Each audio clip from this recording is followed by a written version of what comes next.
주제를 가지고 사실 강의하실 수 있는 분은 지금 이성희 박사님이라고요. 이 원고는 이성희 박사님이 쓰셨는데 못 오게 돼서 제가 이 강의를 대강 하게 되어졌습니다. 이제 오늘은 미래의 종말과 과학의 발전, 그 점에서 세 가지의 미래를 예측할 수 있는데, 하나는 생명공학을 통해서 보는 미래, 하나는 소위 여러분이 아는 컴퓨터 공학으로 인해서 생기는 인공지능의 발전에 대한 문제, 그 다음에 다른 하나는 소위 천체과학, 천체 물리학적인 차원 속에서 앞으로의 그 우주관에 대한 이 문제를 지금 세계에서는 이 세 가지 주제가 미래와 관련돼서 항상 논의가 되어지고 있는 주제들입니다. 근데 다행하게도 오늘 여기 오신 장로님, 장장로님이시나 다른 분께서 이 두 가지 부분을 저보다 많이 더 잘 알고 계십니다. 생명공학하고 앞으로 이 컴퓨터 공학, 그 다음에 천체 물리학 같은 거는 이제 그래서 요거에 관한 논문을 제가 이미 써서 발표를 했습니다. 그러니까 이거를 다 이렇게 하기는 힘들고요. 이제 대략적인 건 뭐 구체적인 거는 이제 많은 책을 통해서 보셔야 알고 또 설명하면 대략 아실 거예요. 어떤 위기가 오는지. 그 다음에 이제 마지막 결론으로 이런 문제를 대처할 성경에 대한 문제가 어떻게 증언되고 있는가라는 것입니다. 우선 미래 인간, 자연인은 자기 형상을 닮은 수많은 로봇, 복제인을 만들어낼 것입니다. 따라서 로봇인, 복제인, 그리고 외계인 등 인간의 형상을 가진 세 가지 종류의 비인간과 자연인에 대한 연구가 미래의 성경의 인간학의 문제점이자 주제가 될 것입니다. 이거는 제가 쓴 책 속에서 이제 인간학을 이 책을 썼는데요.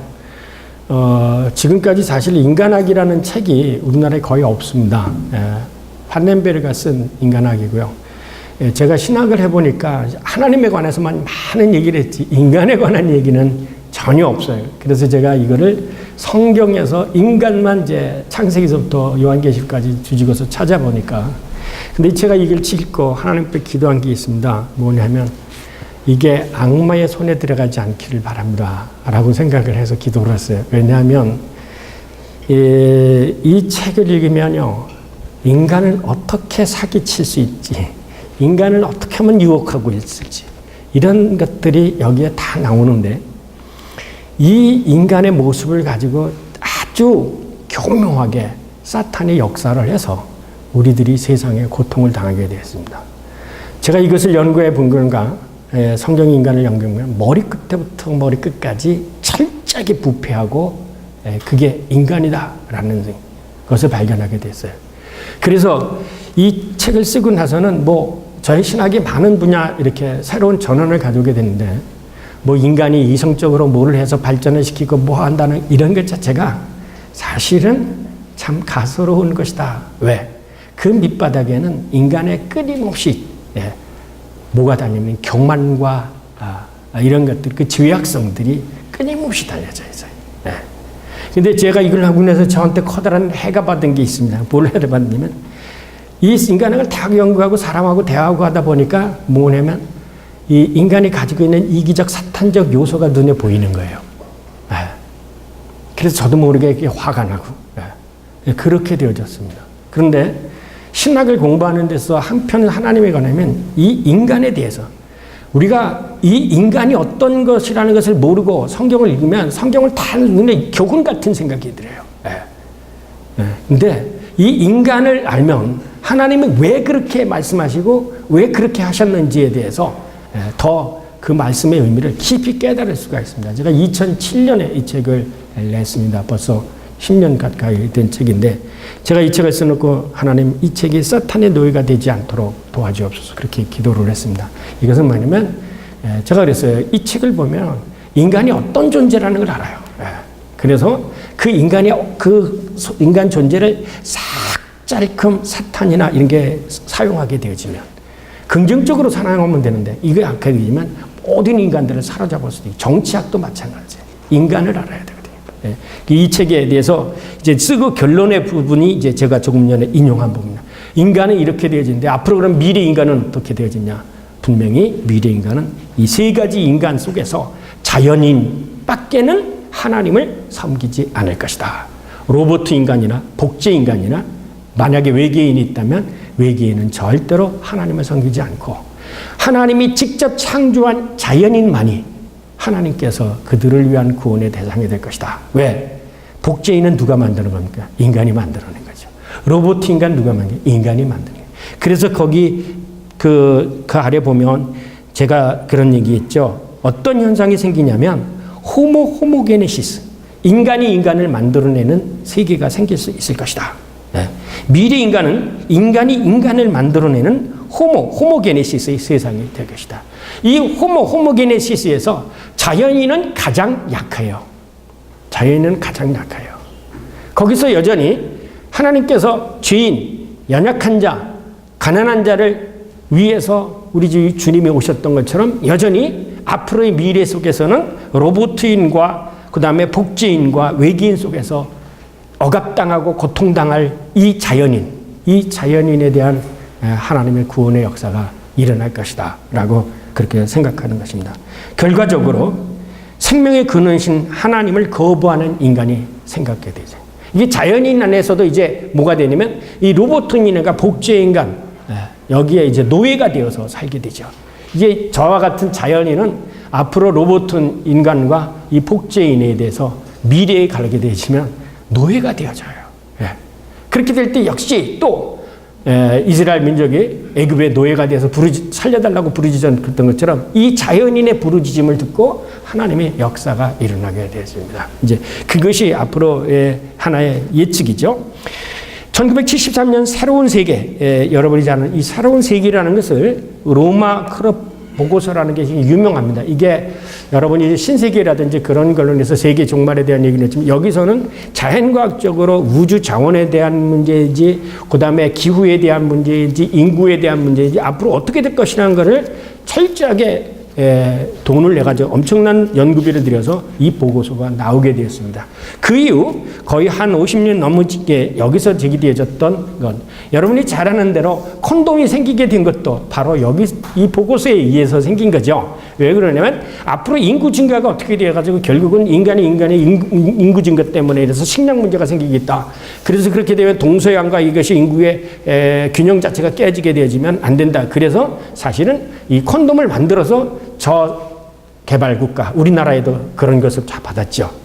인구가 막 증산되어지니까 인구 한쪽 증산 문제가 되고 유럽에는 연구가 저출산이 되니까 이게 역현상이 될 것이라 그래서 이 사람들에게서 인구 증가 억제를 위해서 서양에서 콘돔을 만들어 가지고 대고 수출을 해서 사기. 우리나라도 그 덕택에 이제 그 당시에 콘돔을 외국에서 많이 수입이 아니라 거저로 받게 되어졌다. 이런 프로젝트가 사실은 세계적인 면에서. 그런데 이 프로젝트가 뭐냐면 사실 자원이라든가 이 문제까지 내도 여러분이 잘 아는 중동의 전쟁이라든가 이런 모든 것들이 이 프로젝트에 사실은 위해서 미국이 사실은 엄청난 기름을 가지고 있죠. 중동보다도. 근데 미국에서 쓰지 않고 중동 것을 팔아서 싼 값에 쓰게 되어지고 이 중동은 자원의 고갈이 생기지는 이런 것들이 국제사회 속에서 학자들이 가지고 있는 그런 거예요. 그러니까 우리가 막연하게 생각할 게 아니라 이 고도로 이 악한 자들이 머리를 쓰는 거에는 우리가 사실 감당해 나갈 수가 없습니다. 이제 이런 것들이 그 다음에 이제 여기서 저기는 기후의 문제 이미 지금 우리가 얘기하는 엘니노 현상이라든지 모든 현상들은 여기 이 보고서에 앞으로 산업이 발달이 되어지고 생기게 되어지는 것, 그 후에 어떤 현상이 기후의 변화가 생기고 지각의 변동이 생길 것이라는 것들은 여기서 다 보고가 되어져 있습니다. 그래서 이런 것들이 사실상 세계의 그 석학들이 모여가지고 다 이 보고서를 하는데 돈을 누가 내겠어요? 선진국에서 내겠죠. 그러니까 선진국에서는 이 보고서의 결과를 가지고 어떻게 자기네들이 유리해 나갈까라는 게 저개발 국가를 위해서는 하는 건 아니에요. 항상 그런 이게 세상에 됩니다.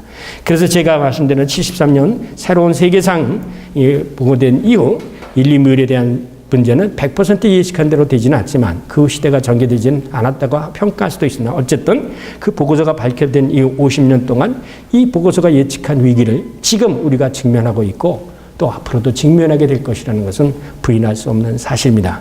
따라서 자연과학의 발전에 따른 인류의 미래는 새로운 수정과 대책을 마련하지 않는 한 어쩔 수 없이 예측된 방향으로 갈 수밖에 없다는 그 위기에 우리는 지금 살고 있다는 것입니다. 물론 교회 목회에서는 여러분까지 여기까지 생각할 필요는 없겠죠.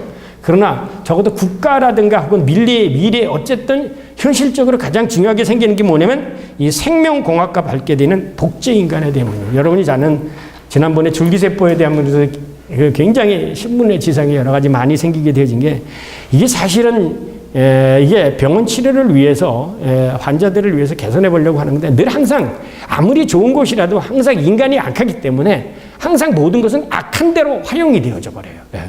이게 이제 오늘날 가지고 있는 하나의 큰 병폐라고 하면서 어쩔 수 없이 우리가 직면하고 있는 하나의 과제 중에 하나라고 말씀드릴 수가 있습니다.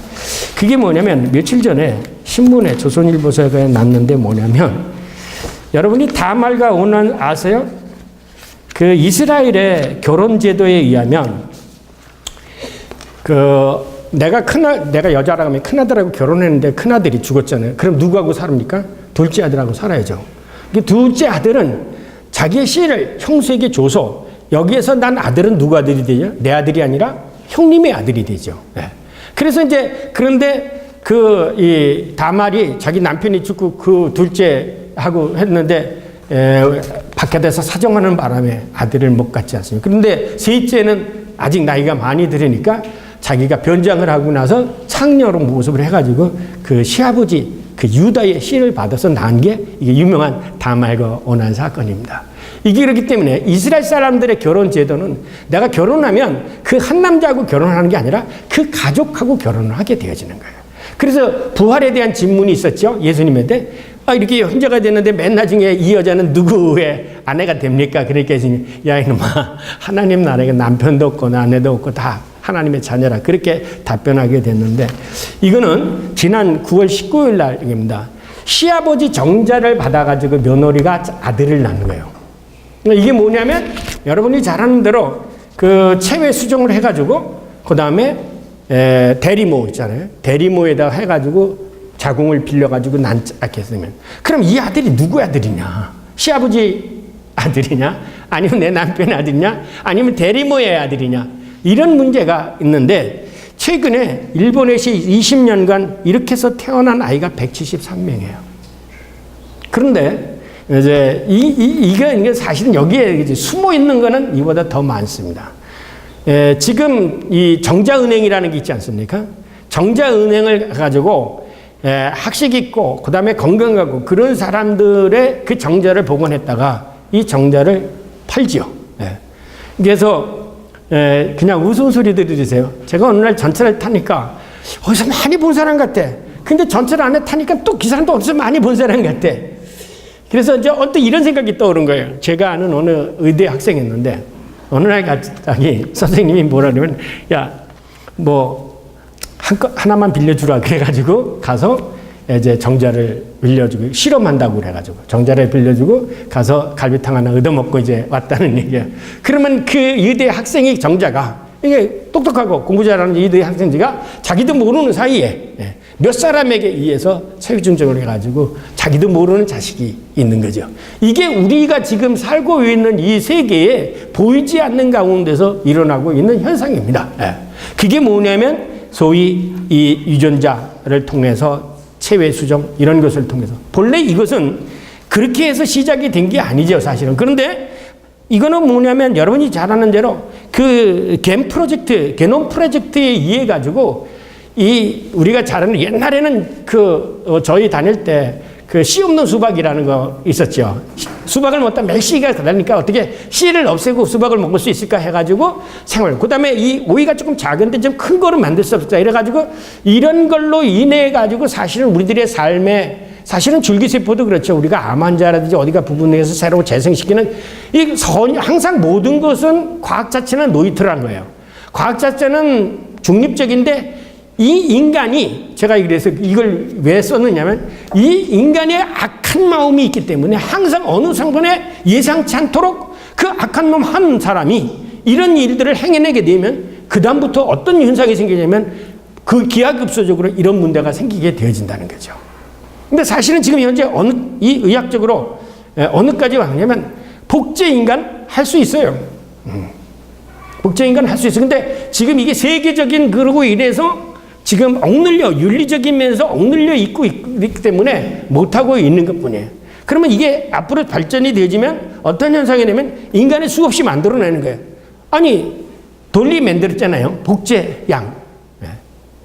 그러니까 이게 이미 거기서부터 인간까지를 만들어낼 수 있는 그런 데까지 오는데 지금 세계 분위기가 그렇지 못하고 있는 형편인데, 그래서 앞으로는 어떤 현상이 생기게 되어지냐면, 더군다나 이제 이 겐 프로젝트를 해가지고 이제 염색체를 여러분 아직 DNA하고 RNA, 그 염색체 분석까지 온 게 이 겐 프로젝트예요. 염색체가 어느 구안인인가 뭐 이렇게 해가지고 4개, 4개로 있잖아요. 그러면 요 염색체 가운데 어느 부분이 이 사람에게 두뇌에 상관하고 어디가 다리에 상관하고까지 읽어낼 수 있다면, 이제 거기 지금 아직 완벽하게는 않지만, 그렇게 된다면 이 사람이, 우리 아버지가 다리가 약해. 그러면 그 부분에 대해서 보완해 염색적 변이 현상을 생기게 되지만 새로운 형태가 되다. 근데 이게 잘 되면 문제는데, 잘못되다 건드려보면 이상한 물체가 나고 이상한 괴인이 나타나게 될 수도 있는 그런 현상이 생기게 되어지는 거죠. 그러니까 이게 이 과학이 가지고 있는 위기예요, 사실은요. 그래서 제가 어떤 현상이 생기면 게놈 프로젝트 유전자 조작을 통해서 인조 염색체 합성의 문제가 생겨요. 인간 의지적으로 인간이 염색체 화성. 우리가 잘 아는 대로 20세기 있어가지고 44개, 그 다음에 성영섭체 이래가지고 성이 결정되고 이러잖아요. 요거를 읽어낼 수 있다는 거죠. 이거를 읽어낼 수 있다는 거죠. 근데 지금 거기까지 왔다라는 것입니다. 자, 그렇게 되어지면 뭐냐면 인간이 생성을 되면 소위 이 남녀, 지금도 이 세계적으로 여러분 잘 아시죠? 그 태국에서 성전환. 남자들이 성을 전환해서 여자가 되어지는. 여성 호르몬을 넣어가지고. 이쁘기는 그 사람들이 더 이쁘대요. 저는 안 봤습니다. 이게 귀현상이에요. 그래서 이게 현재의 지금 세계적으로 이게 뭐냐면 호모게네지형이에요. 모든 걸 획일화시켜버리고 하고 동성화시켜주는. 저는 동성연애 문제, 이 문제에 철저하게 반대합니다. 근데 제가 아는 집사님하고 얘기를 해보니까 그분은 생물학을 하신 분이에요. 뭐 동성연애가 뇌성으로 그렇게 수밖에 없군. 그렇다면 성경에서 왜 동성연애에 대해서 얘기해요? 죄송합니다. 저는 뭐 누가 뭐라든지 간에 성경에서 허락한 대로 그건 나쁜 거예요. 하나님이 주신 이 그대로의 모습. 그래서 저는 이렇게 이 연구를 하다가 어떤 현상이 생기냐면요. 자, 여기는 그 비료를 안 주고 그냥 자연 상태로 사용하는 오이가 있어. 여기는 비료를 주고 해서 이제 열심히 해가지고 큰 오이를 만들어내. 근데 어느 날 갑자기 햇빛이 안 비치거나 전기가 끊어지고 물이 새어가지고 이 하우스에 있는 오이는 안 자라나고 끝까지 남은 오이는 뭐예요? 텃밭에서 남은 그 오이예요. 싱싱하고 깨끗한 오이. 사실은 그게 살아남게 되어진다는 거죠. 어느 한순간 이 대량 생산과 이런 것들은 어떤 메커니즘 하나가 깨어지게 되어진다면, 지금 우리가 이렇게 지금 살고 있는 세계도만요, 여기서 전기 하나만 딱 날아가 버리면요, 금방 모든 것이 올스톱 되어지는 거예요. 사실은 우리가 그런 위기에 살게 돼요. 문명의 이기를 우리가 누리고 있으면서도 그런 이 문명의 이기 속에서 우리는 또 다른 위기 속에 지금 살고 있다는 건 몰라요. 그래서 사실은 이 자연적인 상태, 그 자연적인 상태라는 건 하나님이 만든 그 상태예요. 내 자식이 조금 못하더라도 그냥 해야 되는데 염색체 변경해가지고 좋은 아들 만들었다가 기현상이 생길 수도 있다라는 것이 이게 인류가 가진 문제예요. 그러니까 이런 문제가 어떻게 생기냐면, 그렇다면 앞으로 소위 인간 복제를 위해서 생기게 되어지면 그 네 번째 나오는 게 뭐냐면 호모 프로덕션, 인간 생산이 되어지면 뉴 스타투스 시스템이 생기는 거예요. 새로운 시스템이. 예를 들면 이제 이 사람은 이제 환경 미화하느라 이 3D 업종에 쓸 사람, 그 3D 업종에 쓸 사람 만들어내고, 그다음 먼저 이제 기계에서 요놈은 전문 지식인 만들어내고. 그렇게 되면 뭐냐면, 왜냐면 염색체 줄여가지고 이 사람은 다른 운동신경 강한 거 만들어내고, 그다음에 머리 주니, 이렇게 되면 뭐냐면 인종이 가통수, 종에 따른 계층이 형성이 되어진다는 거예요. 인간이 그렇게 해요, 꼭. 이 인도에 아직도 카스트 제도가 있는 것처럼 그런 일을 안 해야 되지만 그 중에 아까 얘기했지만 그 중에 어떤 악한 놈이 나타나가지고 악한 일이 나타나서 그 일을 하게 되신단 말이에요. 결국은 인간의 모든 것이 완전히 가통, 종의 문제가 된 거죠.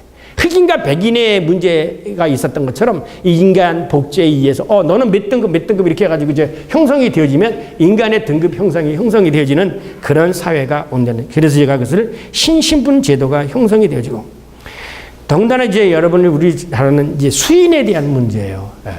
앞으로 이 수인이 생길 수도 있습니다. 이미 벌써 원숭이 염색체를 가지고 인간과 결합을 시켜가지고 이걸 만들어내려고 지금 애를 쓰고 있습니다. 이제 이런 문제. 그래서 이제 어디까지 이것이 가능할 수 있겠느냐. 근데 이게 공상이냐 아니면 현실화될 수 있겠느냐.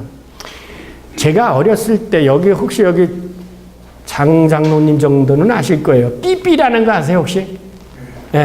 제가 어렸을 때 많이 읽었던 만화책이 하나 있었는데 그게 뭐냐면 삐삐라는 만화책이에요.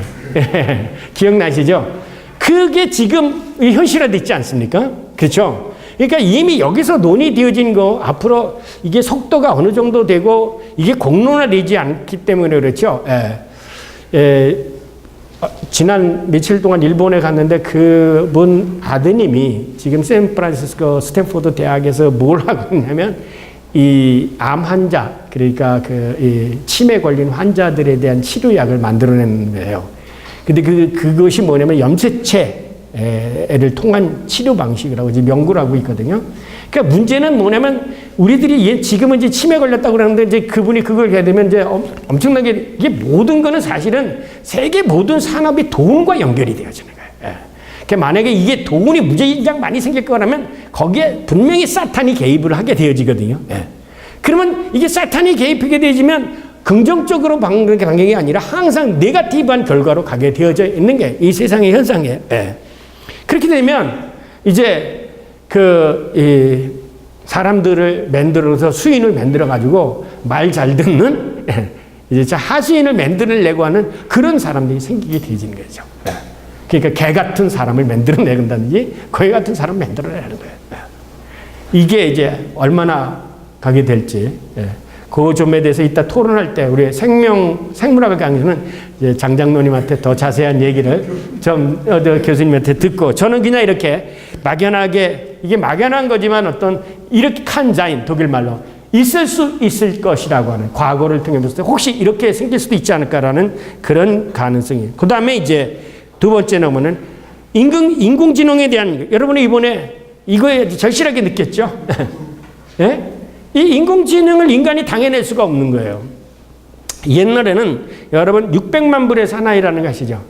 왜 이 600만 불의 사나이가 생기냐면 이 로봇 인간을 만드는데 600만 불이라는 돈이 들었기 때문에 600만 불의 사나이야.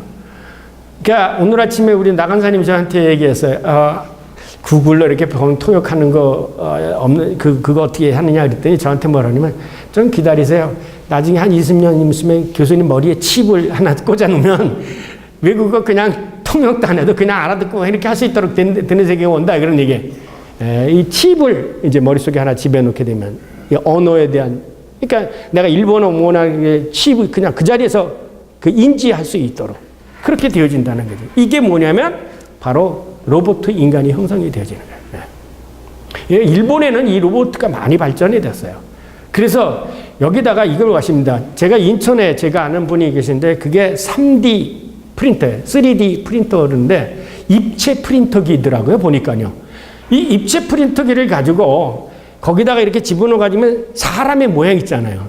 기계에다가 이 로봇에다가 프린터를 집어넣어 프린터를 해가지고 입체 프린터를 가지고 뭘 넣으면 고급 실리콘으로 씌우는 거예요. 그러면 거기에 아주 아름다운 여인이 생기는 거예요. 아주 고도의 지능을 가진 그리고 아름다운 미남의 남자를 프린터로 해서 만들어내는 거예요. 그게 저 인천 공장에 있어요. 제가 한번 방문해 봤어요. 그러니까 이 실리콘을 어떻게 재료를 사용하느냐에 따라서 달리는. 지금은 뭐 플라스틱을 집어넣느냐 뭐게 달랐는데 이게 달라지는 거다. 그럼 완전히 사람하고 똑같은 얘기예요. 이게 이제 인공지능을 가진 인간이 나오게 되죠. 이게 뭐냐면 지금까지 왔던 그 몇백 그 엄청난 대형 컴퓨터의 것을 두뇌 안에다가 집어넣게 돼요. 인간이 거기 따라갈 수가 없죠. 우리 누가 따라가요? 가장 바둑을 잘 두는 사람이 못 따라가는데 보통 이 자연인 전부도 못 따라갑니다. 그렇게 되면 이제 뭐냐면 어떤 나쁜 사람이 이제 이 로봇 안에다가 다른 걸 인포메이션을 집어넣어가지고 인간을 이제 학대하고 지배하도록 자기를 만든 사람에 대해서 대항하도록 만들면 이제 어쩔 수 없이 당하게 되어지는 거죠. 완전히. 살모사처럼 되는 거죠. 자기가 만든 로봇의 주인이 당하게 되어지는 이 세계가 오게 됩니다. 그리고 또 한 가지 문제는 이 앞으로 로봇, 지금 많은 산업 분야에서 이 로봇가 사실은 긍정적으로 사용되는 거죠. 그러니까 예를 들면 자연재해가 났을 때 사람이 못 들어가니까 그게 가서 끌 수 있도록 만든 거나 혹은 폭탄 같은 거 테러를 제거를 할 수 있는데 만일의 경우에서 로봇을 가서 폭탄을 제거할 수 있도록 이렇게 이제 산업혁명이 일어나고 이런 것을 좋게 위해서 만드는 것이 뭐냐면 어떤 현상이 되니까 매일 데모하고 이번에도 현대건설에서 노조 파업한다는데 귀찮아. 로봇으로 다 대체시켜. 그럼 어떻게 현상이 됩니까? 대량 실업자가 생기기 시작하게 되죠. 예. 그래서 앞으로 로봇가 산업 경제에서 몇 %를 차지하느냐 이게 자연인들이 이 실업을 잃어버리게 되어지는 거예요. 예. 그리고 거기는 돈 안 주고 거기 로봇한테 무슨 연금 줍니까? 퇴직금 줍니까? 이거 가지고 시작을 하는 거예요. 예. 그러면 돈 벌자고 하는 잔업자의 주기에서 로봇 한 대만 들이면 이 사람 1년 봉급밤 들으면 한 사람을 쓰면 정년 퇴임할 때까지 10몇 년 동안 거기다가 연금 불어넣어줘야죠. 퇴직금 줘야죠. 이거 가지고 미리 해가지고 하는데 안 하겠어요? 예. 이게 한단 말이죠, 앞으로. 그렇게 되면 이제 인간의 일자리가 잃어버리는 거예요. 예. 옛날에는 안 되면 막노동 하지. 그랬는데 이 앞으로 막노동을 누가 하느냐면 전부 로봇가 해내가 되겠지. 예. 그러니까 막노동 할 것도 없는 거예요, 이제 앞으로. 예. 이게 지금 우리나라의 그 노동 수급의 현상의 문제는 지금 여러분이 잘 아는 대로 조립하는 거 있잖아요. 예. 일본의 그 미쯔비시나 그런 건 다 기계가 다 용접하는 거. 옛날에 용접권이 돼가지고 용접하면 용접권만 해가지고 그 라이센스 타면 용접증 장 때문에 취직 났다고 했어요. 현대조선도 있고 제일 필요한 게 용접권이었는데 지금은 그걸 다 누가 합니까? 다 로봇가 해요. 그러니까 용접권 필요 없는 거예요. 이런 문제들이 우리들에게 닥치게 되고 그 다음에 뭐냐 하게 되면 인구 감소로 인한 산업 발전의 3D 업종에 대해서는 전적으로 인간이 되지 않는다. 이게 이제 로마 클럽에서도 이미 나왔던 보고서예요. 이런 것 속에서 이제 우리가 당장 닥치잖아요. 이제 이렇게 되어지면 어떤 현상이 생기냐면 이제 아이를 안 낳잖아요. 당장 우리가 지금 교회가 결정한 게 어린아이가 없기 때문에 주일학교가 무너져도 많은 거죠.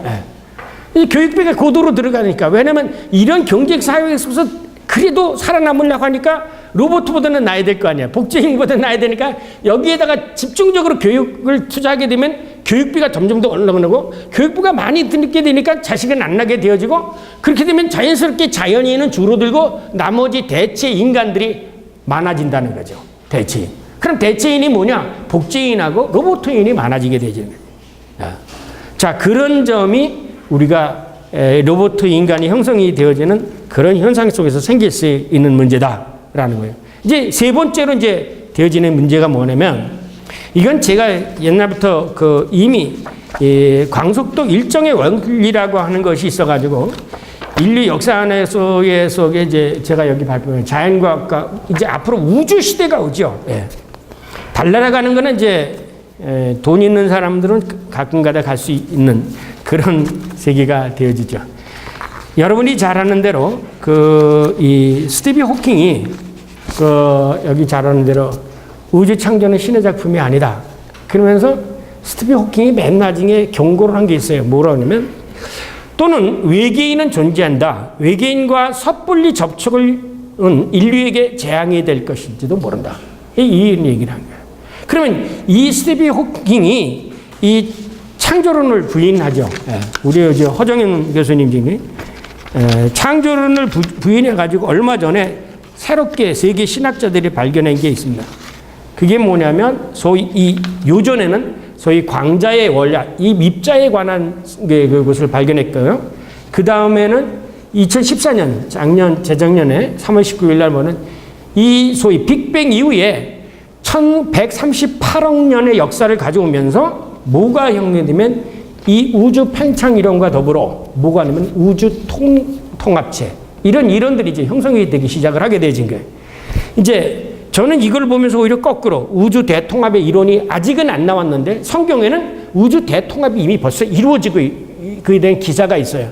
그래서 제가 이거는 니네들이 아무리 열교해봐야 그 서유기에 나오는 손오공이 한참 날아가서 오줌 넣고 왔지만 삼정법사 석관에게 오줌 넣은 것처럼 아무리 발달이 되어야 결국은 성경에 나오는 이야기밖에 할 수 없다. 이렇게 제가 얘기되어진데 여기에 이 이론이 뭐냐면 어떤 거냐면 지금으로부터 1138억 년 전 빅뱅, 여러분 스티븐 호킹이 빅뱅 직후 찰나의 점 하나가 광대한 우주로 팽창했음을 입증하는 증거가 처음으로 나왔다. 미국 하버드 스미소니 천체 물리센터 연구진이 27일 발표는 남극의 전파 망원경 바이셉으로 3년간 추적한 끝에 우주가 팽창을 해서 오늘에 이르렀고 그 중력파의 흔적을 처음 찾아냈다라고 해요. 그래서 빅뱅 이후 급팽창한 우주, 그래서 지금까지 이 우주의 모든 역사들이 이렇게 급적으로 팽창해 와서 작은 우주로부터 큰 우주로 확산이 되어져 가지고, 그런데 이 확산만 하게 되냐면 언젠가는 우주와 우주 사이에 요즘은 이런 거 있죠. 우주와 사이에 여행하는 문제, 그것까지 나오지 않습니까? 그렇게 돼 가지고 우주의 어느 한순간에 가서는 이것들이 계속 유지되지 못할 때 뭐가 깨지느냐? 우주와 우주 사이에 중력이나 만인력의 사이가 깨져지면 지구나 이런 것들이 하나의 우주의 고화처럼 이렇게 되어져 버린다는 거죠. 지금은 우리가 태양과 우주 안에 철저하게 인력에 의해서 이렇게 되어지고 가고 있지만, 그래서 이제 굉장히 모두 16페이지에 대한 제가 연구 논문을 이렇게 썼는데, 한마디로 얘기하면 이제 지금까지 이 사람들이 생각하는 것들이 뭐냐면 이 우주가 신에 의해서 맹긴 게 아니라 내가서 팽창되어졌다라는 거예요. 그러므로 인해서 결국은 뭐냐면 성경에 나오는 모든 우주론적인 관들을 한마디로 다 무너뜨리게 되어졌어요. 그래서 그 읽고 안 되겠다라고 생각해서 이제 제가 우주가 결코 너희들은 아직 우주 그 통합 이론까지는 못 냈지만 우주 통합 이론은 성경이 이미 니네들이 과학자들이 얘기하는 우주 통합이 아니라 이미 하나님의 비단에서의 우주 통합이 있다. 그리고 우리가 생각하는 니네들은 기껏해서 이것을 한 차원에서 보지만 성경에는 7개의 차원, 7개의 우주가 있다. 그래서 제가 7개의 우주론을 여기서 이제 성경 안에서 발표를 하게 된 거죠. 7개의 우주가 뭐냐면, 제가 여기 페이퍼를 보시면 됩니다. 이 페이지에 보면 우주 유기체와 이 우주 유기체설을 제일 먼저 주장한 사람이 누구냐면, 여러분 잘 아는 알프레드 로트 화이트헤드죠. 유명한 과정신학자. 그런데 이것이 발달이 되어가지고 사상적으로는 그렇게 되어지고 오늘의 사역에는 코스믹 에포케, 소위 우주시대가 돌아야 할 것이라고 생각하고, 그래서 지금까지 종교적인 토대로 인해서는 우주관은 없어지고 근대 과학적인 우주관으로 생성이 되어진데, 이것이 바로 곧 여러분이 잘 아는 조금 전에 말씀드렸던 그런 빅뱅 이론과 우주 팽창 이론에 의해서 되어지는 거다. 근데 이제 제가 4번으로 대안을 제시한 게 뭐냐면, 성경에는 7개의 디멘션, 이 우주가 있다. 7개의 우주가 있는데 그 7개의 우주를 가장 짧게 요약을 한다 할지라도 3개의 하늘이 있다. 그래서 여러분이 사도 바울이 나 3층 세계에 올라갔다라는 그거는 이 우주의 세계가 아니라는 거죠. 우리들이 알지 못하는. 근데 여기는 이 영적인 세계가를 인정하지 않으니까 그런데 성경 안에는 138억 년을 한 시간에 묶을 수 있는 그런 얘기가 여기에 이제 성경에 이미 나타나 있다는 건 이제 조금 이따 발견되겠습니다. 그래서 이제 저는 이제 5번으로 우주 종말에 대한 성경의 증언과 현실 극복. 구약에서 이미 생물학적 생명의 근원인 세상의 빛, 곧 태양의 빛이 없어질 것을 이미 예언을 했어요. 그게 뭐냐면 시편 이사야서 13장 10절에 하늘의 별들과 별무리가 그 빛을 내지 아니하며 해가 돋아도 어두우며 달이 그 빛을 비치지 아니할 것이라. 이것은 뭐냐면 이 피조 세계의 그 우주가 언젠가는 분열이 된다니 균형이 깨어져서 지금 그 같은 그러한 어떤 태양의 빛이 계속 되어질 수 있을 것이라는 것은 예측할 수가 없다라는 거죠. 성경은 특별히 이사야서 45장 7절에 보면 나는 빛도 짓고 어둠도 창조했다. 그러니까 이 빛이라든가 이 천체 만물을 분명히 여호와 하나님이 지었다고 하고 이 빛이 없어질 때가 됐다. 그래서 아까 읽었던 이사야서 60장 19절에는 다시는 낮에 해가 내 빛이 되지 아니하고 이게 낮에 햇빛이 안 비치 그 태양의 빛이 너희들의 빛이 되지 않는다. 달도 내게 빛을 비추지 못할 것이다. 오직 여호와가 내게 영원한 빛이 되며 네 하나님이 네 영광이 되리라. 이사야 시편 19편 4절 그의 소리가 온 땅에 통하고 그의 말씀이 세상 끝까지 이르더라. 하나님이 해를 위하여 하늘에 장막을 베푸셨도다. 이것은 뭐냐면 우리들이 생각하는 이 첫 번째 창조의 어떤 것의 어떤 변화 진화가 아니라 전혀 다른 세계의 어떤 그래서 이것을 새 하늘과 새 땅이라는 하나의 문제를 창조에 대한 문제를 성경에서는 이미 증언하고 있었다는 것이죠. 그런데 예수님께서 어느 때 이 우주의 종말이 오느냐라고 물어봤어요. 제자들이. 그랬더니 마태복음 24장 29절에서 그날 환난 후에 즉시 해가 어두워지며 달이 빛을 내지 아니하며 별들이 하늘에서 떨어지며 하늘의 권능들이 흔들리라. 이것은 뭐냐면 우리가 생각하는 이 천체 우주의 모든 운행 그 질서가 혼돈이 된 자니 어떤 방편으로든지 뒤틀려서 결국은 빛을 내지도 못하고 또 빛을 발할 수도 없다는 거죠. 왜냐하면 이런 거예요. 여러분이 겨울에 이제 가끔 가다가 이제 휴게소 같은 데 이제 들어가시면 휴게소가 추우니까 거기 큰 난로 펴놓죠. 근데 이렇게 있을 때하고 가까이 갈 때하고 이게 다르죠. 조금만 가까이 가도 굉장히 뜨겁고 조금만 멀어도 차죠. 이게 사실은 이 성경에 보면 생각을 해보세요. 1년 365일 정확하게 돌아오는 이 천체 이게 자연이 생긴 게 아니에요. 근데 여기서 조금만 지난번에 제가 지난 여름 무지 더웠지 않아요? 무척 더웠는데 제가 그랬어요. 40일, 며칠만 걷는 40일만 견디자. 그러면 이 태양이 돌아가지고 요 물리학에서 이 빛의 거리 있잖아요. 이게 거리의 제곱의 그 룩스 계산하는 거, 이 빛의 관계. 그런 것처럼 요가 얼마만큼 떨어지느냐에 따라서 이게 굉장히 열대가 될 수도 있고 이게 한대가 될 수도 있다는 거죠. 그만큼 이게 세심한 건데 이거에 대해서는 사람들이 아직도 계산을 못해요. 그냥 일리노이 현상이 나든가 무슨 이게 지상의 무슨 뭐 기후의 변화 이런 걸로 생각을 하게 되지는데 절대 하나님 이제 딱 쳐가지고 조금만 이 지구를 건드려 놓으면 이게 지구가 넘으면 배란간에 완전히 냉빙기가 온다든지 혹은 열대가 와가지고 타 죽게 된다든지 그런 세계가 될 수 있다는 거예요. 그래서 여기 뭐냐면 하나님이 빛과 어둠을 창조하셨다. 그래서 예수님이 뭐라고 했냐면 어느 때 옵니까? 그러니까 환난의 권능이 흔들리지다. 그런데 문제는 뭐야? 여러분이 그 빌라도의 보고서를 보셨는지 모르겠습니다만 그 빌라도는 여러분 알죠? 예수님을 십자가에 못 박았던 로마 총독이죠. 이 빌라도의 보고서를 이제 누가 썼을까? 빌라도가 쓴 거는 같지도 않고 빌라도의 하인 있는 사람이 썼기도 하고 혹자는 또 니고데모가 썼다고도 이런 얘기가 있어요. 근데 그 빌라도의 보고서를 읽어보니까 빌라도가 사실은 예수 그리스도를 십자가에 못 박히기 전에 미리 빌라도가 예수님을 불러요. 그래가지고 이제 불렀는데 그 빌라도의 보고서에면 자기가 예수를 보자마자 다리가 그렇게 후들후들 떨리며 자기가 고백해. 내가 집중을 해보면서 한 인간 앞에서 특히 내가 집중하는 유대인이라는 그 보잘것없는 민족의 젊은 청년 앞에서 내가 다리가 이렇게 후들후들 떨리고 세상이 진동하는 것 같은 것을 느껴본 적이 없다. 이렇게 자기가 기술을 해요. 그리고 나서 이제 자기가 십자가 못 박으라고 나서 이 예루살렘 시내를 내다봅니다.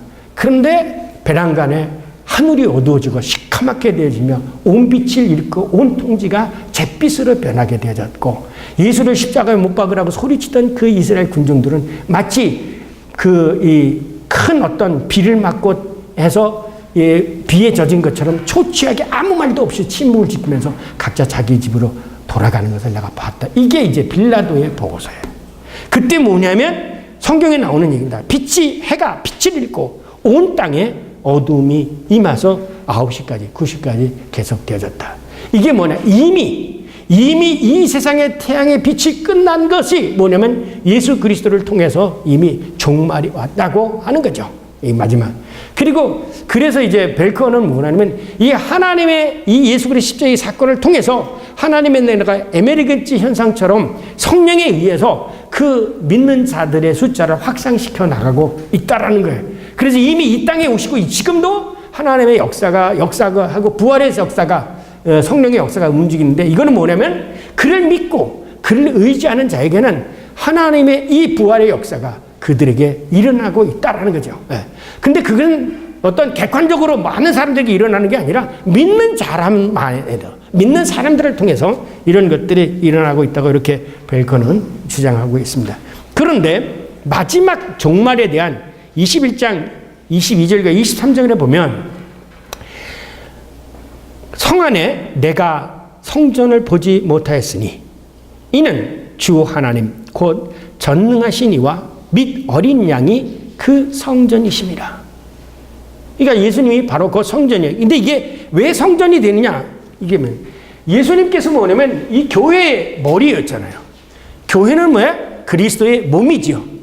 그래서 이것을 가르쳐서 성전, 교회의 머리가 그리스도이고 교회가 각 지체가 그리스도의 몸인 이것이 마지막에 이 말 하나님의 예루살렘 성전이라는 거죠.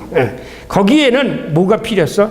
그 성은 하나 달의 비침이 쓸데없으니 이는 하나님의 영광이 비치고 어린 양이 그 등불이 되심이니라. 그래서 제가 등불 얘기했죠. 그 룬드 신학교의 지하실에 왼쪽에 분명히 아무것도 없었는데 그 현상을 하고 나니까 이 초롱 같은 등불이 비춰지는 것을 보고 제가 그 사진을 지금도 가지고 있습니다. 다시 밤이 없겠고 등불과 햇빛이 쓸데없느니 이는 주 하나님이 그들에게 빛이심이라. 그들이 세세토록 왕노릇하리라. 그래서 요한복음은 이 빛이 어둠에 비침에 어둠이 빛을 깨닫지 못하더라고 얘기했고, 창세기 1장에 보면 하나님이 빛이 있으라 하심에 빛이 있었고, 그래서 예수를 그리스도께서 독생자 혹은 모든 만물보다 먼저 나시니 이렇게 표현을 하고 있는 거예요. 그래서 제가 늘 말씀드리지만 성경은 철저하게 조직적이 창세기부터 요한계시록까지 이 얘기가 다른 말로 소위 레데벤더 같은 말을 쓰지 않는 것이 서구의 표현이기 때문에 같은 말을 똑같은 단어로 쓰지 않고 있지만, 그러나 이 전체가 등불이 됐다, 빛이 됐다, 혹은 이렇게 해가지고 표현을 하지만 이것들이 철저하게 얘기되어진다는 거죠. 그래서 어떤 결과가 오냐면 이 우주 대통합 이론이 뭐냐면, 또 우주 통합이라는 게 시간의 이 통합이거든요. 창조와 이 마지막 시간에 우주가 다 하나가 돼서 시간이 하나가 된다는 거예요. 근데 뭐냐면 예수님이 이미 뭐 했어요? 나는 알파와 오메가, 처음과 나중. 예수 그리스도 안에서의 과거와 현재의 미래 시간이 모두가 통합되어지는 것을 이미 얘기했고, 요한계시록 27장, 요한계시록 21장, 7장, 8장 거기 8절에 보면 나는 알파 오메가 처음 죽었노라. 그 예수가 이 자기 안에서 모든 시간. 그러니까 왜 지금까지 이것을 왜 보면 예수님의 교회 안에서 우리 엄마는 어떻게 하나님 안 믿고 근데 어떻게 죽었나 봤습니다. 근데 이게 하나님 안에서는요 과거와 현재가 다 통하게 되어져 있어요. 이게 근데 우리는 늘 항상 이 지상의 역사 속에서만 생각했는데, 제가 이번에 옆에 계신 분들에게 이걸 이제 설명하기 위해서, 그분이 이제 80세를 당하신 분이에요. 계명대학교 교수였는데 제가 같이 들면서 집사님 비행기에 딱 올라가니까요 여기 영종도가 보이고요 여기 그렇게 서울이 보이더라고요. 그러니까 영종도부터 여기까지 산술적인 시간에 보면 대여섯 안에 3-4시간이 걸려요. 자동차로 뭐 빨리 가면 1시간이지만, 그러나 여기 가서는 아우겐부르크 한순간에 이게 하나가 되지네. 그래서 그랬어요. 집사님, 하나님 안에서는 과거와 그 다음에 현재와 그 다음에 미래가 하나님 안에는 하나가 되는 거예요. 그러니까 예수님 내가 알파 오메가 그랬는데 우리는 이 지상에서 이렇게 해석하니까 힘들거죠. 성경은 위에서 아래에 대해서 얘기를 한 거예요. 그러니까는 성경에 이야기하는 것을 우리는 이 세상에서 오히려 거꾸로 얘기하니까 어떻게 이 시간과 예수님이, 그러니까 예수님이 네가 아브라함보다 먼저 있었냐라고 할 때, 그래 내가 아브라함보다 먼저 있었으니까 네가 우리 조상 아브라함보다 먼저 했느냐고 참남하다 예수님을 비판했던 게, 왜냐면 예수님의 말씀, 하나님의 말씀은 위에서 내려다보고, 그러니까 성경을 위에서 내려다보고 성경을, 그래서 이게 계시책이에요. 우리가 하나님에 관해서 이야기한 게 아니에요. 이게 다른 거예요. 성경은 우리가 신에 대해서 얘기한 게 아니에요. 그거는 종교예요. 하나님이 우리들에게 대해서 어떻게 얘기하고 무엇을 원하시고 무엇을 행하신지를 얘기하는 게 성경이에요. 그래서 성경은 계시책인 거예요. 우리가 하나님에 대해서 얘기한 게 아니라는 거예요. 그러니까 마찬가지로 우주의 자연과학에서도 맨 꼭대기 올라가게 더 올라가 보세요. 올라가서 지구가 이쪽 끝에서 저쪽 끝 다 보이죠. 근데 이거 보세요. 이제 앞으로 저는 이 자연과학이 되면 이 일광년이라는 게 뭡니까? 이 일광년이라는 것이 저기위에서는 하나로 다 보여지게 되죠. 그러니까 적어도 이렇게 생각하세요. 태양일 하루가, 우리가 이게 한 바퀴 도는 게 하루 아닙니까? 근데 태양이 빛이 7바퀴 반 돌잖아요, 1초에. 그럼 7바퀴 돈다는 것은 지구가 7바퀴 도는다는 게 이게 일주일이에요. 그죠? 그렇지 않습니까? 이걸 우리가 지금 환산을 해보면, 우리의 그 산술적인 시간으로 생각하면 태양이 1초에 7바퀴 반을 돈다, 지구를. 그곳이라고 한다면, 이게 하나의 광속도로 하면, 지구의 틈에 있으면 지구가 7바퀴 반이면 뭐 이게 7일이 되는 거죠. 그러면 여기서는 이 빛에 의해서는 1초인데 여기서는 7일이 되어지는 거예요. 그러니까 이것을 왜 성경에 하루가 1000년 같고 1000년이 하루 같다는 것, 그것은 우리들이 가지고 있는 시간의 개념과 하나님에 대한 시간이 절대적인 그 차가 있으면서 오히려 하나님의 시간 1초 안에 7일이 여기에 포함되듯이 하나님의 한순간이 우리들의 역사에 몇백 년, 몇천 년이 여기에 포함될 수 있다고 하는 걸 인간들이 그걸 모르는 거예요. 왜? 이걸 인정하지 않으니까. 그 다음에 이제 마지막으로 이제 제가 여기서 저는 그러면 5분 내에 마치겠습니다. 그리고 쉬고 했어요.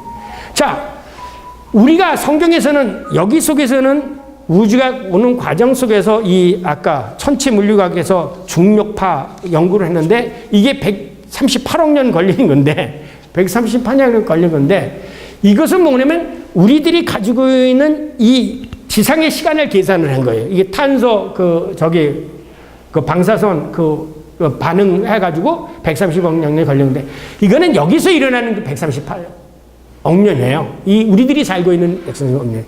그러나 여기 이 시간의 지배를 받지 않는 곳에 올라가면, 그러니까 소위 영적인 세계 안에 올라가면 이 138억 년이라는 숫자가 무의미해지는 거예요.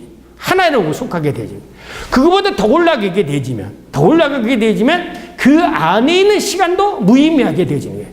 그럼 우리는 어디서 이거를 얘기해야 됩니까? 하나님은 저 위 3층 세계의 시간 안에서 창조와 종말을 얘기하고 있는데 지금 우리는 이 138억 년이라는 이 산술적 시간 안에서 저것을 내다보고 있으니 이게 머리에 올 수가 없는 거예요.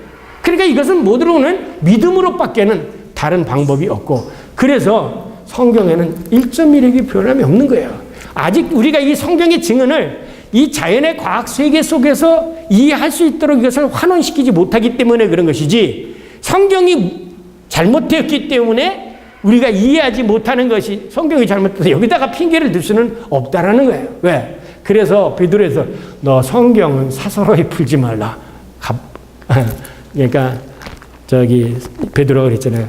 껍질거리고 성경 값싸리 풀지 말고 그냥 믿음으로, 이해가 안 가면 기다리고 하나님의 역사가 일어날 것이니까 그런 문제를 얘기했습니다. 그러니까 이 사람들이 이런 거를 질문을 해요. 예수님이 선포하신 하나님의 나라, 그 나라는 참으로 실제하는가? 실제되면 그 나라는 어디에 있는가? 그리고 그 나라는 어떤 나라인가? 이런 질문에 대해서 지금까지 대부분의 사람들은 종말론적인 정망에서만 대변하고 시대였습니다. 그래서 여러 학자들이 하나님과 관련돼서 무슨 선치적 종말론, 실제는 여러 가지 많은 논인데 이것을 기독교의 우주론에서 설명하면 창조와 종말이 모두가 하나로 다 포괄이 되어져 버린다는 거예요. 네. 그러니까 이런 걸 다 신학자들도 이걸 가지고 수평적 시간 속에서 뭐 선취적 종말론, 시즌적인 종말론, 우주적 본론, 이런 묵시적 종말론 이런 얘기를 했어요. 그거는 아직도 이 세상을 여 안에 속에서만 생각하기 때문에 그래요. 그러니까 이걸 우주론적으로 그렇게 보게 되면 이 우주 안에 이미 하나님의 처음과 시작이 같이 있는 거예요. 하나님의 장중 안에. 근데 그렇게 것들이 이 신학에서도 이 우주관이 변하지 않으면 항상 not only but also 이미 already not yet 이거에서 못 벗어난다는 거지. 그래서 저는 왜 이걸 저는 전공도 아니지만 이 자연과학에 대해서 공부하게 되냐면 이 발견할 길이 없고 이걸 공부하다 보니까 신학자들도 내내 이 자연과학자들이 생각하는 그 디멘션 안에서 벗어나지를 못하고 있더라고요. 그러니까 성경을 못 이해하고 한쪽만 얘기하고 이렇게 됐다가 그리고 그래서 제가 이제 서구 논리는 이 4가지밖에 없어요. 3가지. 소위 이분법적으로 나눠놓고 보니까 이들을 연결시켜놓으면 이게 2개를 하나로 묶고 종합을 하려 보니까 3단 논법이 생긴 거예요. 그 아리스토텔레스의 3단 논법이 생기고 그 다음에 이거를 안 되니까 파라독스에서 이거 둘 다 진리야. 그리고 파라독스를 얘기하고 이거를 하나로 묶어놓으니까 이것도 진리고 저것도 진리다라고 얘기하려니까 디알렉틱이 생긴 거거든요. 그 위에 서구의 논리는 있을 수가 없어요. 근데 이 성경에는 이 모든 걸, 그래, 이것도 맞고 저것도 맞고. 그러니까 성서신학자들이, 성경에 이런 얘기 있고 저런 얘기 있는데 이거 가지고 무슨 성경이 통일이 안 됐다. 그건 네 눈에 통일이 안 됐지만 하나님 앞에서는 통일이 되는 거거든요. 그러니까 그런 것들이 왜 우리들이 가지고 있는 우주관, 시간관에서 이 과학적인 시간관에서 벗어나지 못하기 때문에 성경을 이해하지 못하는 거예요. 성경의 우주관과 시간관은 이 자연과학적 시간과 우주관과 이거는 피조물의 시간관이라는 거예요. 피조물의 시간관. 근데 어떻게 창조주의 시간을 피조물의 시간 개념으로 우리가 하루에 12시간 돌아가는 24시간 상대적 시간 가지고 하나님의 영원이라는 식의 예수님이 내가 너희들보다 먼저 있었다는 걸 이해하겠어요? 내가 초소를 예배하러 가느니 이해가 안 간다니까 무슨 초소가 어딨냐 뭐 그거를 현실적으로 이렇게 그냥 형이상학적으로 이해해 주려고 하는 거지. 분명 하나님이 초소가 있죠. 우리는 모르지만. 근데 이런 거를 갖다가 이제 소위 합리적이라는 사람이라고 인간이 이해할 수 있도록 합리적으로 설명하려고 하는 것 속에서 오히려 성경에 있는 메시지를 축소시켜 버리는 거예요. 이게 현대 신학자들이 가지고 있는 문제점이에요. 제가 저는 신학을 소위 자유주의 신학이라는 것부터 거꾸로 이렇게 신학을 하게 되어지고 왔는데 사실 이제 와서는 뭐냐면 이 신학이라는 게 솔직한 얘기로 신학이 잘못하면 말장난 될 수밖에 없어요. 왜냐하면 아직도 여기 속에서 그러니까 우리가 체험 속에서나 하나님의 살아계시는 명백하게 경험되어지는 그것을 인정하려고 하는 왜? 머리로 이해됐을 때만이 학문으로 성립이 되니까 거기서 한계점을 가지고 있는 거예요. 그러나 믿음과 이것 속에서는 체험신학은 어쨌든 홍해가 갈라지는 건 어떻게 제가 설명할 수는 없지만 이스라엘 사람들은 어쨌든 홍해가 걸려서 길을 걷는 거예요. 저는 제 아들이 눈이 실명이 됐다가 낫게 된 건 어떻게 설명할 길이 없어요. 그러나 저한테는 실명이 됐다 난 게 현실이에요. 그리고 저는 기도했었고요. 이걸 누가 뭐라고 했어요? 내가 설명 못했다고 해서 내 아들이 안 사랑하는 그 눈이 안 띄어진 건가요? 근데 이게 바로 우리들이 이 과학이라는 것과 하고 이 현실이라는 것하고 가지고 있는 차이점이라고 생각해요. 그래서 여러분은 성경을 과학 합리적으로 이해하려고 물론 설명하려고 하니까 합리적으로 설명을 하지만 안 되는 거는 모른다고 그러는 게 정확한 거예요. 사실은요. 모르는 게 정상이지. 내가 우리 아버지 때 나이가 차이가 있는데 우리 아버지 때가 어떻게 했는지 내가 그걸 어떻게 알아? 아버지가 알지. 다만 아버지가 그렇게 내가 이북서 넘어왔는데 우리 아버지 내가 살을 때 우리 집이 이렇게 컸다 그러면 그런 줄 아는 거지 뭐. 그렇잖아요. 내가 아버지 앞에 있는 게 어떻게 알았겠어요. 그래서 이 조상들이 가르쳐준 정서. 그래서 성경에 보면 너희 후손들인 이것이 어떻게 된 것이냐 묻거든 이렇게 설명해라. 저기 돌을 갖다 놓고도 요단강 건너게 된 사건을 갖다 놓고 이게 무슨 돌이요라고 묻거든 하나님이 그때 요단강물을 건너셔서 우리가 이렇게 걷게 되고 이게 증거다 이렇게 가르치면 아버지들이 그런 우리 손주들이 이런 것을 경험했구나 이거 받아들여야지. 그 믿음 아니에요.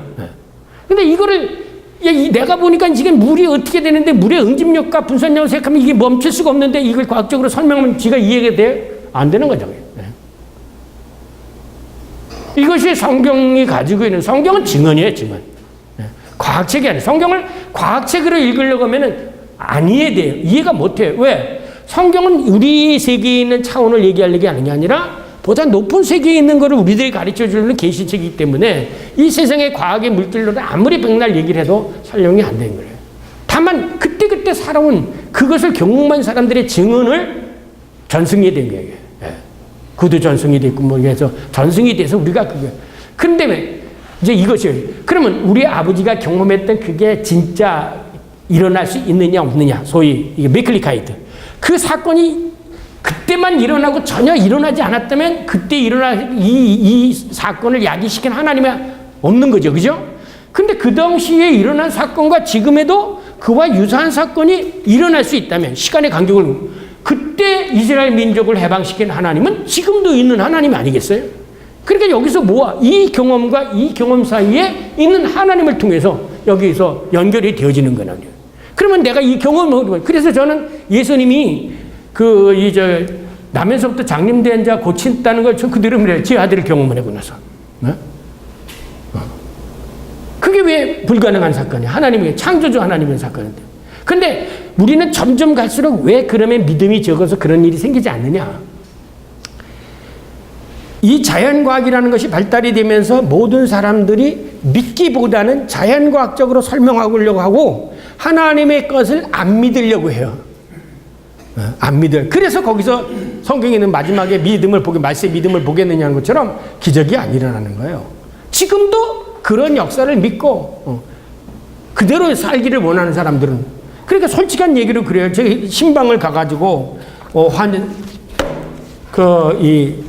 암환자나 그런 사람이면 제가 집사님 성경에 문둥병자도 살리고 그랬으니까 생명의 주의가 하나님께 매달리고 하나님이 혹시 살려주실 수 있으시거든요.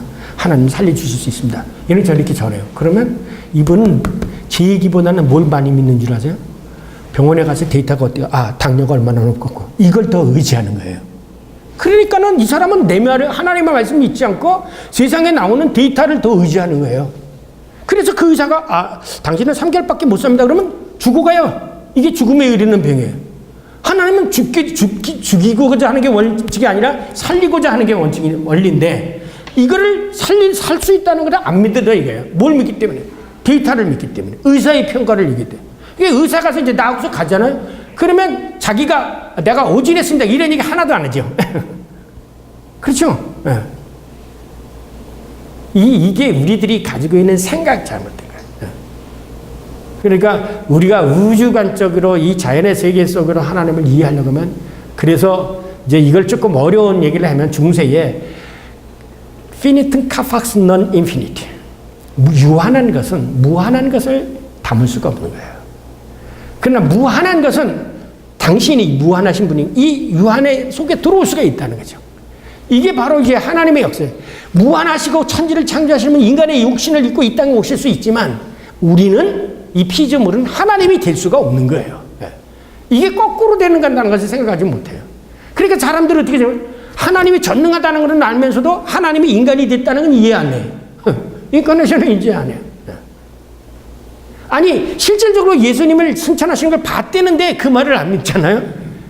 예수님이 부활하신 걸 만났다는 여인들의 얘기를 믿고 안 믿잖아요. 문제는 뭐냐면 하나님이 안 계신 게 아니라 살아계신 그 증언을 우리가 안 받아들이려고 하는 거예요. 제가 이 책을 쓰면서 결론은 인간은 머리끝부터 발끝까지 싹을 때려 썩었구나. 절대로 하나님을 안 받아들여요. 끝까지 반항해요.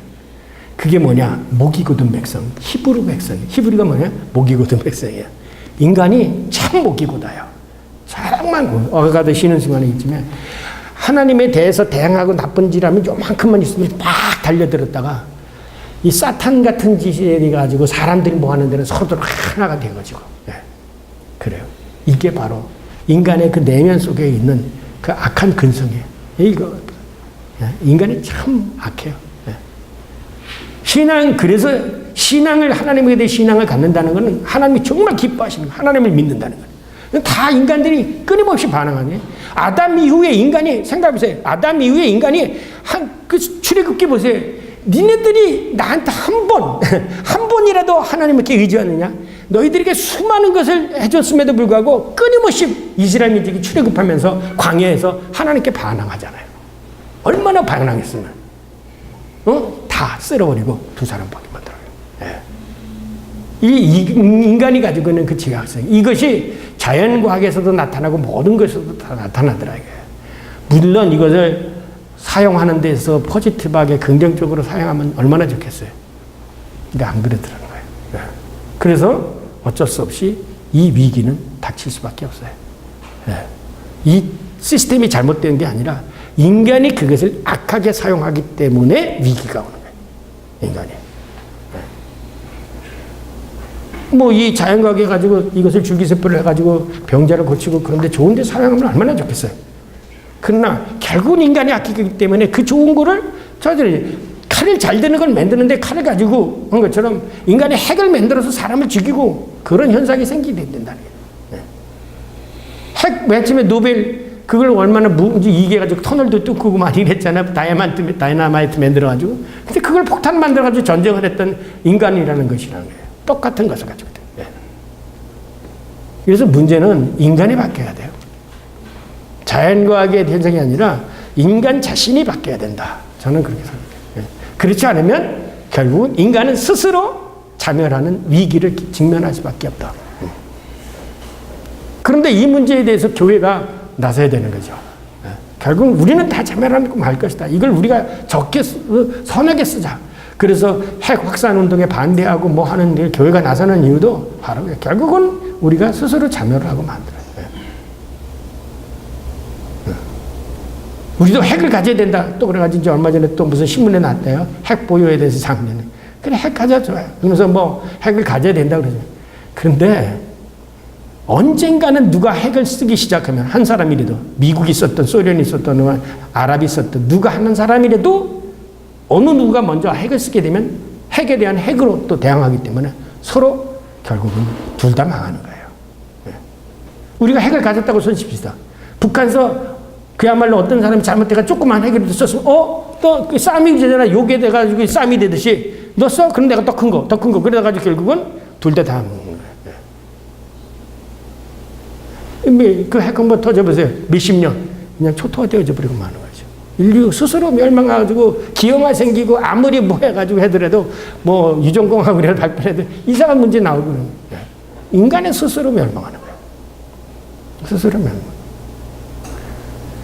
이런 현재가 우리가 닥치고 있는 문제라는 것이죠. 질문 있으세요?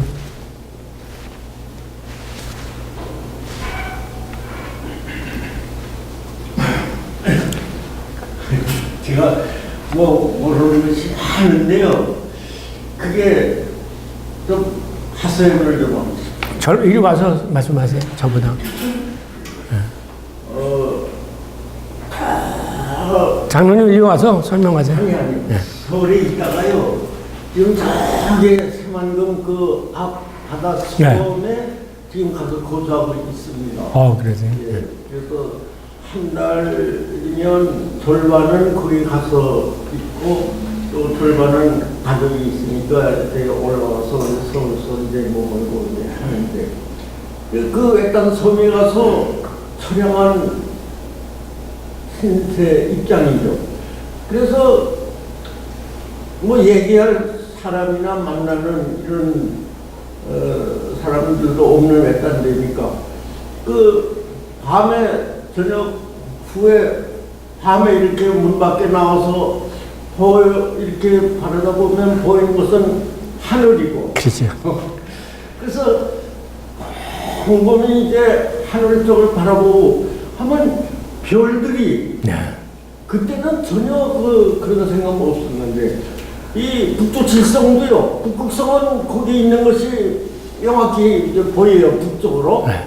근데 북쪽 칠성이 이 봄철하고는 이쪽에 있다가 어느 날 밤에 한 몇 달 있다가 가보면은 이쪽으로 좀 이동을 했고 그리고 또 그 다음에 이동을 했고 그렇죠. 이걸 여러 번 반복을 했거든요. 자 그러면은 이 좁은 생각이라는 것이 그거보다 초월된 네. 거기에 뭐 70억 뭐 80억 분의 1 네. 한 사람으로서 결국은 우주를 보면은 그 아주 그 넓은 우주라는 것을 느끼게 됐는데 그게 아주 미물이고 아무튼 존재가 없는 그런 조그만 것인데 그런데 제가 교회 이제 생활도 뭐 쭉 했는데 그 수십 년 동안 이제 지내왔는데 그런데 성경을 보면요 어떨 때 그 고명하신 목사님 그 설교 말씀에 그 이스라엘의 역사지만 또 뭐 그런 데 역사지만은 큰 감화를 받고 깨달으면서 과연 하느님이시다 정말 인간은 아무것도 아니고 이런 느낌을 받거든요. 그렇게 되면은 이게 지금 현재 제가 여기 살고 뭐 집을 와서 뭐 어떤 이론이라는 게 조금 있고 논문 같은 걸 이거를 무시할 수밖에 없고 저는 아무것도 아니죠. 그 성경 말씀은 정말 하나님의 그 세계에서 결국은 그때 창조됐고 존재한 것이다. 그러니까 이게 뭐 아무것도 아니라 예, 오늘 우리 강의를 듣고 정말 성경의 그 진리다움을 이렇게 그러니까 제가 이제 철학책을 이제 몇 권을 이렇게 통독을 하면서 소위 플라톤과 아리스토, 소크라테스부터 지금까지 현대에 있는 많은 철학자들이 얘기한 그 얘기를 듣고 왜 일찍이 이 파스칼이 기독교의 하나님은 철학자의 하나님이 아니라 아브라함과 이삭과 야곱의 하나님이다 그렇게 얘기를 했거든요. 근데 철학사를 읽어보면 크게 이 얘기했다 저기 했다 말만 바꾸는 얘기지 이 세계를 이걸 보이지 않는 세계 그걸 인정하면 철학이 안 되잖아요. 그러니까 매일 이 안에서 이렇게 되고 또 말 바꿨다 이렇게 그래서 이제 보면서 이거는 서양 철학은 이 플라톤과 아리스토텔의 커다란 계보에네 요리 갔다 저리 갔다 그러는 거지 이게 별거 아니구나라고 생각하고서 제가 이제 막연하게 이제 그 신앙만 하고 그 철학을 보지 못할 때는 이 철학이 대단해 보였는데 이게 아무것도 아니구나 라고 생각이 들었고요. 그 다음에 이제 제가 이번에 가서 일본 사람들이 거기 가서 다 뭐 또 외국 클라포르트나 교수가 와서 논쟁하고 그러는데 저것도 다 세치 혀끝의 장난인 것 같고 결국 우리들에게 남는 게 뭐냐 생명 그리고 사랑 이제 이런 것에 대한 것을 우리가 어디서 찾을 수 있냐 다른 건 그야말로 인간이 가지고 있는 모르겠습니다. 제가 이제 은퇴가 돼가지고 저는 이제 신학을 20대에서부터 해가지고 학기를 20년을 등록하고 다녔어요. 20년을 등록하고 다녔는데 이제 와 보니까 이게 다 세치 헛것의 유의였구나라는 생각이 나고 이제 내가 남는 건 사느냐 죽느냐 그것밖에는 생각이 안 남는 게 없어요. 이게 우리가 생명운동이라는 게 자체는 이 신앙인들은 사람은 이 세상에서 하나님 주신 생명을 이게 느끼고 감사하고 이렇게 어떻게 그 다른 사람과 더불어 사는 건데 그래서 이제 흔히 옛날에 어떤 분들이 신학은 쉬운 얘기 어렵게 하는 거다라는 얘기인 것처럼 이 신학은 쉬운 얘기 자꾸 어렵게 하는 것 같아요. 여기 뭐 떠들어봤자 결국은 이 얘기를 저도 뭐 이거를 아니라는 얘기를 해가지고 16페이지까지 뭐 우주시대의 그 성경의 우주관과 이렇게 바꿔서 얘기했는데 어쨌든 제가 마지막에 보이고 싶었던 것은 뭐냐면 어쨌든 이 세계는 보이는 세계만 있는 게 아니라 보이지 않는 세계가 있다. 보이지 않는 세계가 보이는 세계보다 더 크고 더 넓고 그 보이지 않는 세계가 보이는 세계를 지배하는 것이지 보이는 세계가 보이지 않는 세계를 지배하는 게 아니라 저는 이제 거기서 결론을 맺은 거예요. 그래서 이제 하다가 뭐 어제는 이제 성경 읽다가 보면 가끔가다 이제 저희 어머님이 돌아가셔서 어머니 보고 싶을 때가 있거든요. 그래서 또 이렇게 생각했는데 베드로의 선생님은 맨날 하나님 오실 때 먼저 가신 분 같이 데려오신다고 그러더라고요. 그래서 그때 와서 내 엄마 아버지 보겠다라는 생각하게 되어졌어요. 그리고 이게 또 제가 이제 어머니 아버지 모시고 이제 살았거든요. 근데 어머니 아버지한테 죄 지은 거는요, 모시고 있을 때는 몰랐어요. 근데 돌아가시고 나니까 이제서 내가 불의 자식이었다는 걸 이제서 알게 되어진 것처럼 인생은 이렇게 살고 난 다음에, 그래서 성경에는 너희들 교회 안에 있는 장로들의 얘기를 들으라. 그 오래된 그 장로. 그래가지고 장로는 오랜 세월 살아온 삶의 경험이 있잖아요. 예. 우리나라 속담에도 어른의 말을 들으면 자다가도 떡을 더 먹는다고. 이 인생을 산 사람하고 아직 이 젊은 신학자들이 하고 이게 완전히 다르다고요. 예. 왜냐하면 나이 많으신 분들은 이제 이 죽음의 세계가 가까워서 그런지 보이지 않는 세계를 이런 모양거든 저는 직간접적으로 경험을 하시기 때문에 그래요. 예. 예. 그 세계를 인정해야 된다고요. 예. 지금 제가 그 창조과학을 네. 제가 이제 30대 초반부터 저도 공부를 여기 창조과학 하는 분 허정윤 박사님이세요. 예. 저한테 질문하지 마시고 허정윤 박사님께 물으세요. 예. 저는 이제 생명과학을 전공했어요. 예, 예. 여기 교수님은 이제 수의학 박사, 예, 예. 수의학을 전공하셨고 또 같이 오시는 분은 이제 물리학을. 예. 그 물리학 하신 분이 오셨어야 되는데. 우리 강대원님은 화학 전공입니다. 예, 예. 그러니까 이공계. 예, 뭐 수학이나 과학이나 뭐 물리나 생명 뭐 그 외에도 과학이 많잖아요. 예, 예. 그리고 또 이제 그 하나님의 창조는 과학만 가지고서 알려고 과학이 안 되죠. 과학 외에도 인문과학을 통해서도 하나님의 창조를 알 수 있는 방법이 무한대로 많습니다. 그렇기 때문에 저도 뭐 제가 조금 공부한 것만 알지 남의 거 다 모르잖아요. 그렇지만은 성경을 이렇게 어렸을 때부터 읽다 보니까 우리가 다니엘서에 보면은 인간의 그 왕래가 극도로 빨라질 것을 기록하고 있잖아요. 네. 이것이 이제 그 자연과학의 발달을 의미하는 거라고 그러더라고요. 네. 그리고 아까 이제 박사님께서 그 로봇의 그 칩 말씀하셨는데 네. 앞으로도 그 마이크로칩 같은 거를 그렇죠. 사람의 몸에다가 심어주면은 그것만 가지고서 앞으로 모든 거를 대체한다 그러더라고요. 네. 컴퓨터 역할도 하고 뭐 버스 카드, 은행 카드, 뭐 네. 아파트 키 역할도 하고 그걸로 뭐 물건을 파고 살기도 하고 네. 다 되는 그런 시대가 이제 온다는 거지. 네.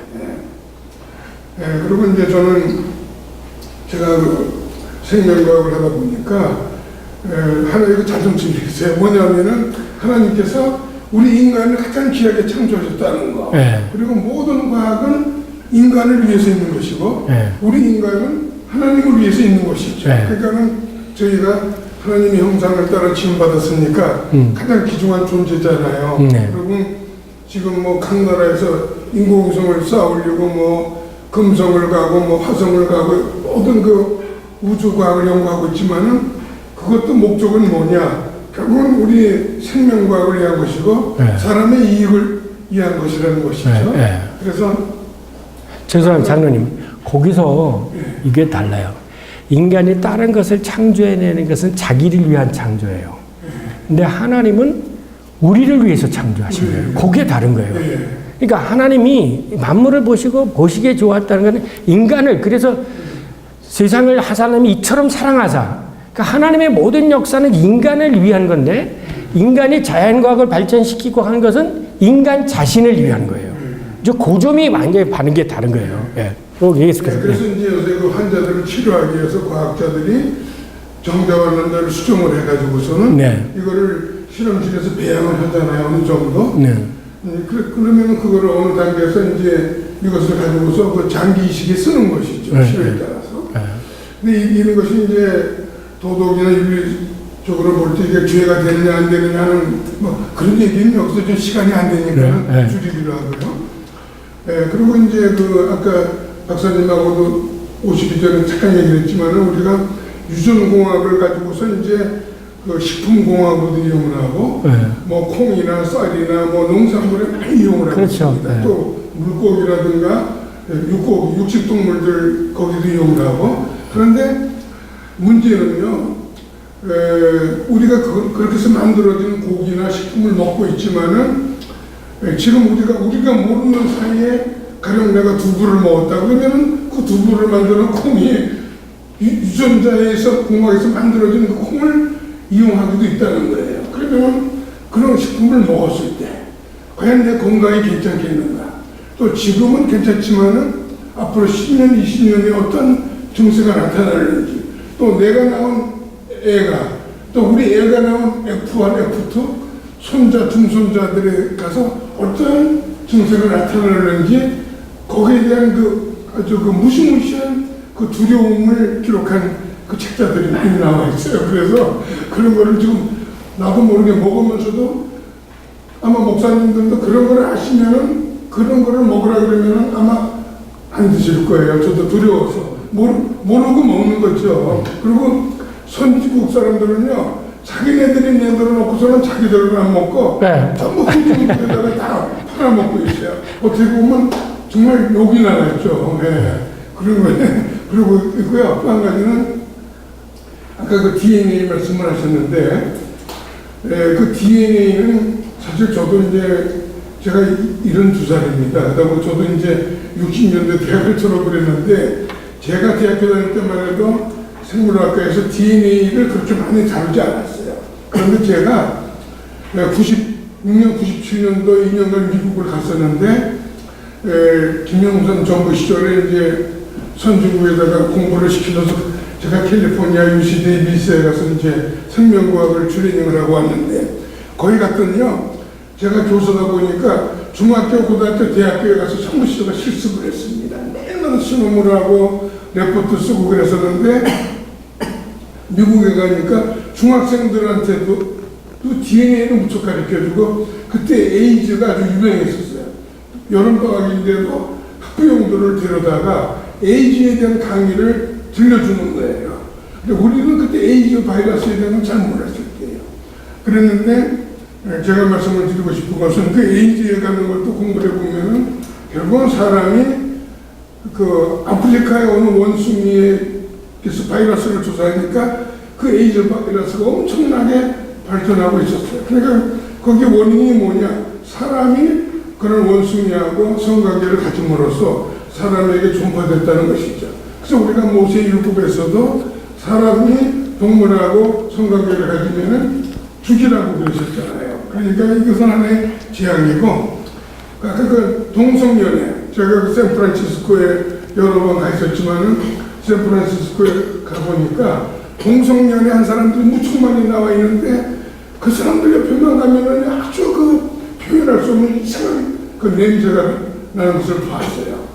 아주 그런 사람들에게서 그런 그 무서운 바이러스가 많이 발견되고 있고, 한 가지 결론으로 말씀을 드리고 싶은 것은 이 돌연변이가 가능합니다. 이 돌연변이는 글자 그대로 정상이 아니에요.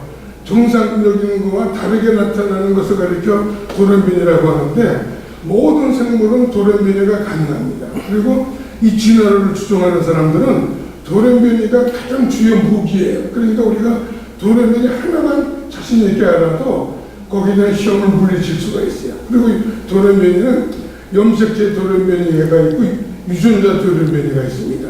염색체 돌연변이는 정상적인 염색체 수보다도 많거나 적거나 또는 변화됐을 때 염색체 돌연변이라고 하고, 그 유전자 돌연변이는 DNA의 염기가 바뀌는 거예요. 아까 말씀하신 우리 김 박사님 참 만물 박사님이 아데닌, 구아닌, 시토신, 신, 그 네 가지 염기가 있는데, 모든 생물은 DNA를 다 갖고 있습니다. 사람의 DNA와 돼지나 소나무나 배추나 무의 DNA는 달라요. 그러면 예를 들어서 어느 길가에 쓰레기통에 동물의 고기 덩어리가 떨어져 있더라. 그럼 이것이 사람의 것인지 개나 소의 것인지 누구의 것인지 모를 때 우리가 이것을 분석하면 이게 어느 생물인지 알 수가 있어요. 그래서 이 DNA의 염기 변화, 요거를 알기 위해서는 RH-H하고 H하고 꼭 알아둘 필요가 있어요. 우리나라 사람들은 RH-H이 100분의 1%밖에 안 됩니다. 그리고 그러니까 3천만이면은 1%면 얼마입니까? 30만인가요? 그 숫자가 마이너스 0이죠. 그리고 에이즈의 경우는 정상적인 사람이 에이즈 환자와 성관계를 가졌을 때 에이즈에 걸릴 확률은 1000분의 1이에요. 그러니까 1000분의 1의 확률이니까 웬만해서는 걸릴 확률이 없죠. 또 DNA의 돌연변이는 만분의 1, 10만 분의 1입니다. 그러니까 그거는 도덕 없는 거예요. 그런데 진화론자들은 이 돌연변이를 가지고서 생물의 모든 진화를 주장하고 있고 별이나 모든 천체도 진화에 의해서 이루어졌다는 것이죠. 그러니까 그 DNA 돌연변이를 왜 부정하느냐면 돌연변이가 일어난 생물들은 사람이나 동물이나 정상이 아닙니다. 비정상입니다. 그 때문에 그걸 우리가 진화를 이용한다고 하는 것은 상식이야예요. 그래서 우리가 하나님의 이 천지의 창조는 절대로 질서가 있는 것입니다. 그렇게 무질서가 있는 것이 아니고 컴퓨터보다도 더 정확한 것이 하나님의 창조라고 하는 것을 결론으로 제가 간단한 축사를 드리겠습니다. 네, 맞아요.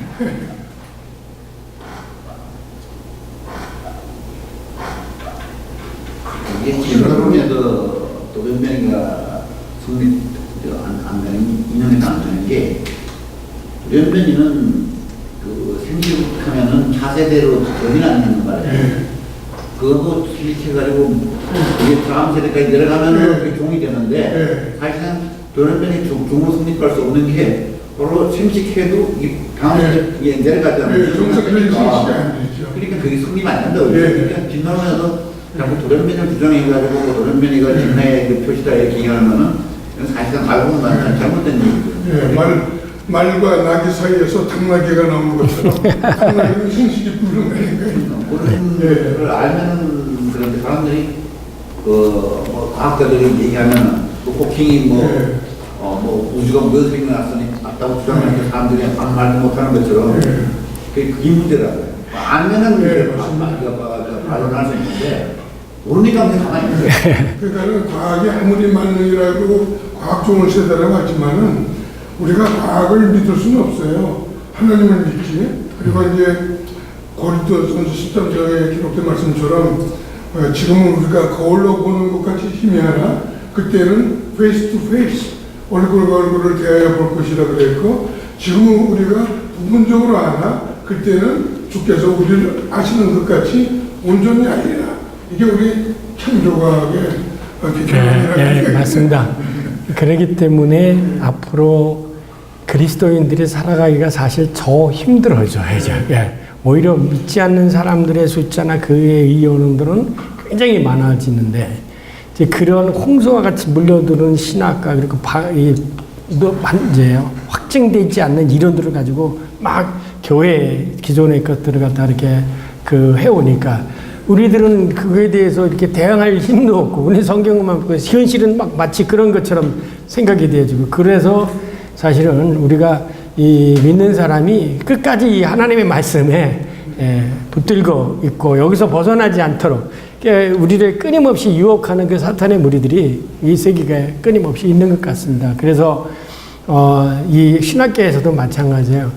하나님이 없다고 하는 소리가 더 많지 하나님이 있다고 하는 소리는 더 없어요. 신학자들이 얘기가 뭐 예를 들면 예수 그리스도의 부활이 뭐 진짜냐 아닌지 알 때는 그거는 제자들이 만들었다 이런 얘기가 더 많지 예수님이 진짜 정말 부활했다 이런 얘기는 적고 좀 뭐 오세가 쓴 게 맞냐 아니냐 그런 얘기 뭐 그건 어떻든 사실이라도 정말 출애굽 사건이 있었느냐 없냐 이러면 없었다는 얘기가 많고 있었다는 얘기는 없고 이게 갈수록에 사실은 우리의 신앙에 여러 가지 모양으로 도전을 받고 사는 거죠.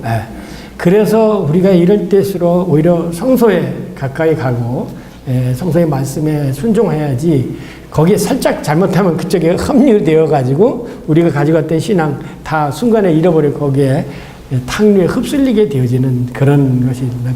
그러나 하나님은 늘 항상 이렇게 작은 남은 자를 통해서 또 이 신앙의 정수를 바르된 것을 이어가시는 그런 하나님이시니까 담대하게 용기를 가지시고 말씀에서 떠나지 아니하시면 우리가 살 줄 믿습니다. 잠깐 기도하고 마치겠습니다.